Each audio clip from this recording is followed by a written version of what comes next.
What's up, guys? Welcome to Daily Dose of Reddit. This is your host, Zach, and today's subreddit is r/ProRevenge. Alright, this story's called Taught a Lesson to My Idiot Boss Who Tried to Get Credit and a Promotion for Software I Made and Fired Me Over It. I was working in a finance company last year. One day I proposed to my manager that since I have a computer programming background, I know that for that manual job XYZ, automation can be done using some new tech and it'll reduce 500 man-hours per week. He also has some tech background, so he says it hasn't been done because it can't be done and behaved with condescension. I, bullheaded and with crap to prove and a CV to build, developed it on my own, in my own time, on my home computer, then compiled it into a binary, which is a single executable file without code, and gave it to him.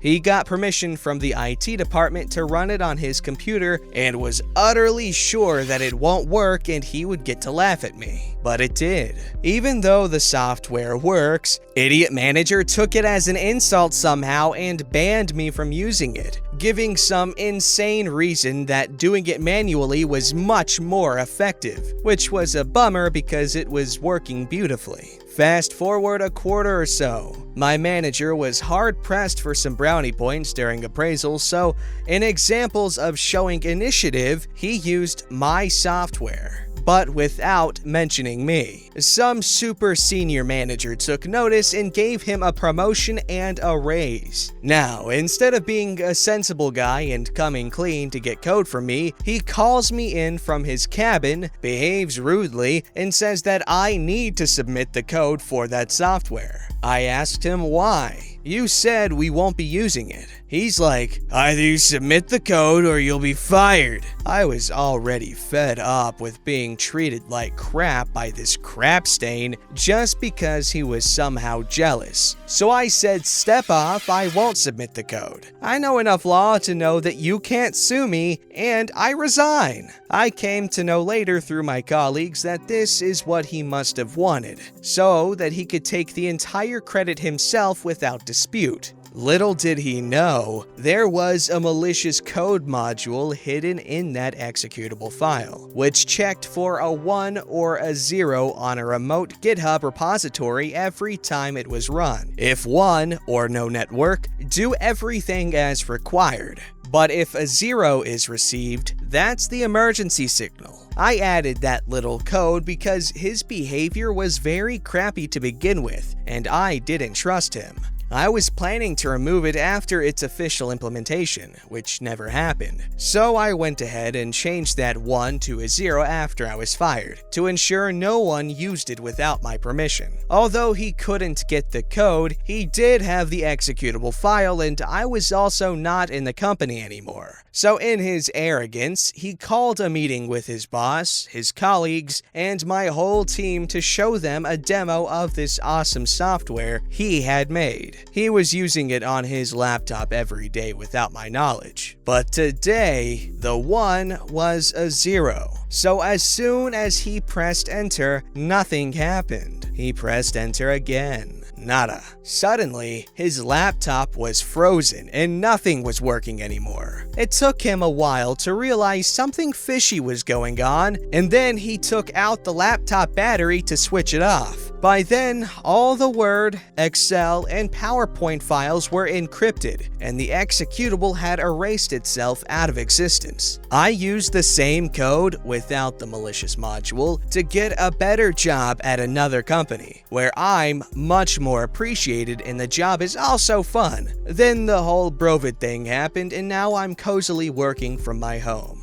My previous colleagues of that crappy company keep telling me that they are being forced to go to office, so somehow it was the best decision I had made accidentally. That idiot boss's promotion and raise got cancelled because he couldn't produce what he promised. He also got reprimanded for losing a lot of important company data, which he attributed to some unknown virus, which wasn't believable because no one's allowed to put anything on those office laptops without security clearance from the IT department. He called me one night, drunk, angry, threatening me that he knows what I did. I feigned ignorance and quoted something like, "Crap happens to crappy people," and blocked his number. But I had to tell someone about this flawless victory over stupid without being implicated. So here it is. Update. Hello people, thanks for all the likes and comments. I love you guys and I'm overwhelmed to say the least.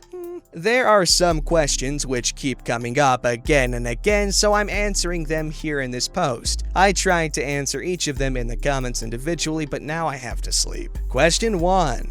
Being a finance-related company, they generally have stringent security measures. How could the IT department allow the manager to load the program on his laptop? And why didn't they check its network communication or run it through an antivirus? Answer 1. This is not the kind of company a lot of people here are envisioning. Yes, they have security measures like blocked USB ports, firewalls, etc. in place, but just so that if a client visit happens, they can qualify. Most of the employees in IT departments are highly underpaid, sick of red tapeism and blame games. So if it's not a very weird request, they generally just ask for an email from the project manager and load whatever software they need, especially custom ones because they can't really verify them. Horrible practice, I know, but no one cares there. If crap happens, which is quite frequent there, everyone starts showing their email copies to everyone and it becomes a mess. Another reason is that the financial data which these guys process is historical and hence not very sensitive. Obviously they pretend to care, but even if someone stole it, it's not like some sensitive insider trading info which has very high value. Maybe that's why no one cares much. Regarding firewall restrictions, they are also quite lax. Like I mentioned in the comments, they keep blocking websites when they realize people are wasting time on them. Common time waster banned websites being Facebook,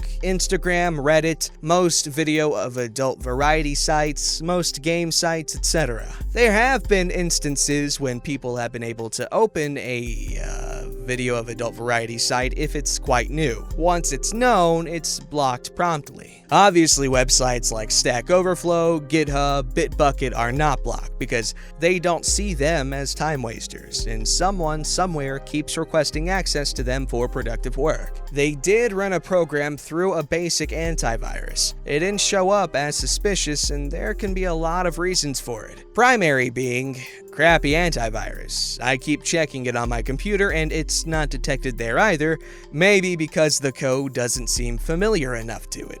Maybe because I don't use Golang. Maybe because they just suck. I don't know, and I'm not an expert in antiviruses, but the ones I've tried in VM are Quick Heal, McAfee, whatever you want to call them, and Norton, and all three of them don't show anything. That company was using Quick Heal. Question 2. Why did you have to encrypt the files? Why couldn't you just leave it at self-destruction? It's a felony. It's a crime. Answer 2. Yes, guys, I know it's a crime, and sadly, I don't really have a fancy excuse for this. I was just plain cocky and angry. I felt I wouldn't get caught and that the guy was up my ass for a long time. I instinctively knew he would do some weird crap when I'd handed it over to him, so I wanted to teach him a lesson. If he did some crap. If he would have implemented it, I would have replaced it with a non-exploit version and no one would have known. If he would have given me a sane reason not to implement it, that also would have been fine. Even if he would have fired me, or coerced resignation, I might not have triggered it from outside because of the risks. But when he stooped so low as to claim it as his own while getting rid of me, I lost all sense of self-preservation, left the company, and just let it go kaboom. I knew that I'd only encrypt the documents he was working on, and nothing more than that. And the general protocol is to just format the affected laptop afterwards. no one really bothers there to trace the source or to notify authorities. Random malware and virus cases have happened there before. Also, due to my personal history with that guy, I kinda knew what he would do and what he wouldn't. Having said that, a lot of crap could have gone sideways, and although I was super careful at each step, it could have turned into a horrible nightmare. Anyone getting inspired by this? Do not do this, please! Question 3. How do you know what happened in that meeting? Answer 3. My ex-colleagues told me everything over drinks later. They are unaware of my involvement. Question 4. Can you get caught due to your GitHub repo? As they can trace the homing signal to that. Answer 4. It's an anonymous repo made with a fake email ID. It just consists of some garbage generic-looking HTML text with a yes/no hidden in it. I never log in or access it directly, and though unlikely, even if GitHub saw its access logs, it never traced back to my actual IP. Question 5. Sometimes you say you were fired and sometimes you say you resigned? Answer 5. I was asked to resign. I didn't have any choice. It's equivalent to getting fired. I just chose to resign peacefully because I had already had my eyes on another company which needed me. I did not want this black mark on my CV and did not want to keep working by telling on this guy to the seniors and creating an even more hostile work environment. The job was not worth it anyway. Question 6. How long did you take to make it? Answer 6. 3 to 4 months. Question 7. What tech stack did you use? Answer 7. Golang for coding, Linux as OS, some external libs, but mostly standard lib maybe? I don't want std lib. Provided everything I needed. Compiled into a single statically linked binary targeted for Windows 10. Question 8. Why couldn't you just sell it and get rich? Answer 8. It's not that easy. It'd have taken years of convincing, security compliance, and things I generally wasn't in a mood to get into. Getting a job in another company and then implementing it there was easier. Got a good package because of it. I'm building up on it so I can start my own consulting firm in a few years when I have some senior perspective of tech and finance. Question 9. Final aftermath of the manager? Answer 9. He was given an offer of promotion and a raise contingent on implementation of this software, which never happened, so the offer got canceled and he had to go through a lot of embarrassment. The reprimands I talked about were mostly because some client meetings got delayed due to the missing Excel and PowerPoint files that he had to make again over the next 2 weeks. I guess he must have had some versions of backups in mail. I came to know that he was able to reproduce them again eventually. Question 10. Can it ever be traced back to you? Answer 10. Since I manually copied the file on my manager's USB drive, then he himself went and got the approval for its installation on his laptop, saying that he was the file owner and responsible for it, and then he himself executed it, in the process encrypting and deleting only his own files. I don't come in the picture at all. Even if tomorrow he tells the truth to everyone, there's nothing that points to me. I've erased its existence from my side. All I have to say is, I don't know what the heck this guy's talking about. That's it, guys. I hope you enjoyed the story. In case you think it's fake, well, too bad. Sometimes reality is stranger than fiction. True that, buddy. Well, good on you for taking initiative, and it can pay off. As you can see, maybe not right away because people are jerks, but take it to the right place, you market yourself the right way, you can make a lot of things work for you. Just look at prostitutes. This story's called Best College Speaker Ever. When finishing up my degree in criminal justice, we had to learn about how the justice system works and how it sometimes doesn't. For about 2 weeks, we studied a case from the early 90s of a woman that had killed her husband. Because the case is public record and a very interesting read, look up Betty Freeberg, 1993. The setting was small town in Iowa, and the husband was the town drunk. Everyone in town knew him for a drunk, a brawler, a womanizer, and overall, just a bad person. His wife was a stay-at-home mom, and she wasn't allowed to work or leave the house aside from getting groceries. He would go home, beat her, and violate her sexually, and the cycle would go on, and the whole town knew. Neighbors were a quarter-mile down the road and would still call the police when they heard noises. It was well documented, and because he was never a threat to their daughter, the police did nothing aside from take him to jail like a revolving door. Each time he got out, he'd beat her up again. Their daughter was away at college, but came home for Thanksgiving while the father was at work. The daughter told the mother that her father had violated her sexually, and that she had even had a get-out-of-baby card because of it. This was the breaking point for my mother. She got her revenge 100-fold. When the daughter went back to school after the holidays and the husband came home, she killed him with his gun at the kitchen table. The table is important because it was a big farm table used for chopping up deer and other livestock. Doing the butchering was her job, and she was good at it. If you could find the case report, it has pictures of the table and clear marks of chopping. She chopped up her husband and scattered his body over neighboring farms, fed what she could to her livestock, and cleaned up. Months went by and winter came and left.